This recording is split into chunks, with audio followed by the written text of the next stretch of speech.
今天我们来聊聊伊斯兰教是怎么崛起的。其实伊斯兰教是一个非常年轻的宗教，当时的阿拉伯地区既没有金矿，也没有石油，土地又不肥沃，又处在主流文明的边缘，可以说哪样都不挨着。但为什么伊斯兰可以在短时间内席卷全世界，站上世界的舞台？它的崛起有它的偶然性与必然性。那今天我们来抽丝剥茧，来聊聊这个按信仰人数排在世界第2的宗教——伊斯兰教。现在世界的3大宗教有佛教、伊斯兰教、基督教。基督教诞生于公元1世纪的黎凡特地区，而他的亲戚犹太教则是公元前1500年就有记录了。基督教创建之初，不断地被罗马人迫害，例如尼禄皇帝想要独占罗马，从而放火烧城，却诬赖给了基督徒。但在基督徒的努力下，基督教花了不到400年的时间就变成了罗马帝国的国教。此后，基督教在欧洲成了一种高大上的标志，成了西欧的主流宗教。地理大发现后，靠着西方的船坚炮利，这帮人逢人便问：你要信教吗？最终成了今天人口最多的宗教。而佛教起源于公元前600年的古印度，大概跟孔子同期。佛教的传教是很佛系的，所以到最后连发源地的北印度都成了印度教和伊斯兰教的天下。现在佛教主要是在中南半岛比较兴盛，信徒数量甚至比印度教还少。而今天的主角伊斯兰教则是7世纪时在阿拉伯创立。比起前面2位前辈，伊斯兰教的历史就是个弟弟，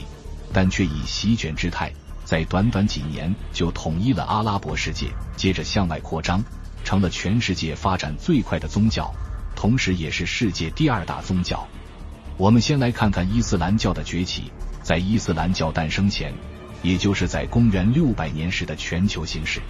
中国此时是隋唐之际，北边是游牧民族突厥虎视眈眈，南边的印度则是乱成一团，小邦各自林立，谁也不服谁。欧洲除了东罗马帝国外，也是乱七八糟，国家多到我没法理清，反正不是这期的主角，我们就略过吧。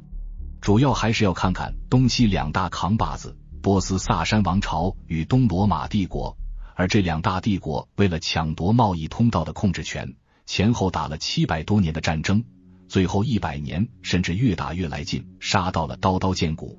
而这也给了在旁边沙漠看戏的阿拉伯人一个崛起的机会。波斯萨珊王朝夹在中国与东罗马帝国中间，优越的地理位置让波斯成了双方的买办，东西贸易的要地。从丝绸之路而来的东方丝绸瓷器与香料经由波斯人的手中再转卖给罗马人，这让波斯人发了大财。反观当时的阿拉伯人，就是在一个落后的地区，地理位置上的阿拉伯实在很边缘，东西贸易根本不会经过这边。那时候也没有石油，不产黄金，土地也不肥沃，都是沙漠，经济上就是半农耕半游牧的社会，很穷很穷。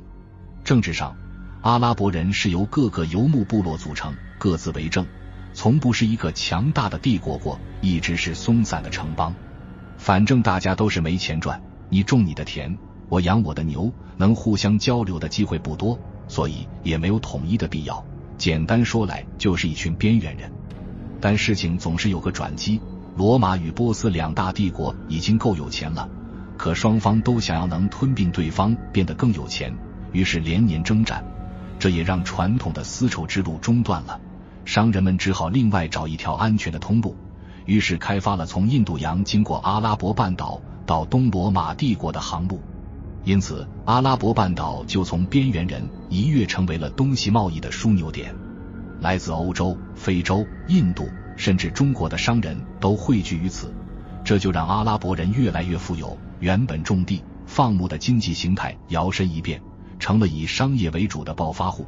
这群阿拉伯人就发现了，原来靠买卖发财这么简单，那谁还跟着种田呢？于是纷纷放下锄头做买卖去了。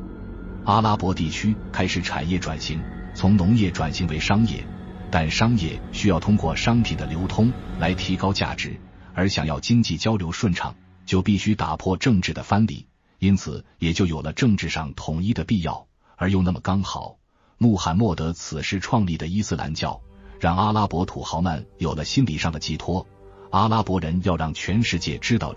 我们阿拉伯人不但有钱，还是很有文化的。于是在政治与宗教上的政教合一，让松散的阿拉伯世界在古兰经的颂咏下团结了起来，建立了阿拉伯帝国。当物质与精神文明强大到一定的程度后，那么向外扩张就是势在必行了。刚好就在这时候，罗马与波斯帝国因为互相征伐，所以相当虚弱，这又给了阿拉伯人一个趁虚而入的机会。所以在统一了阿拉伯世界后，第一个倒霉的就是罗马与波斯帝国，尤其是后者特别欠揍，原因没有别的，就是为了贸易通道。